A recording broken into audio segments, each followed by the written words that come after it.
You are looking at Julian's pronunciation guide, where we look at how to pronounce better some of the most mispronounced words in the world, like this other curious word. But how do you say what you're looking for today? Let's learn once and for all how to pronounce these two contractions, the short forms, once and for all correctly in English. If you want to learn more useful vocabulary, stay tuned, there are more videos for you to learn from. Top contraction is the contraction of they will, pronounced in English as they'll, they'll. Bottom contraction, I'll. So, they'll be ready on time, they'll love it.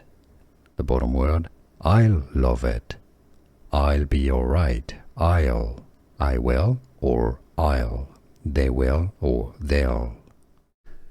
Here are more videos on how to pronounce more confusing words and names too many mispronounced. Like this video if you found it useful. I appreciate your support. I'll see you soon and thanks for watching.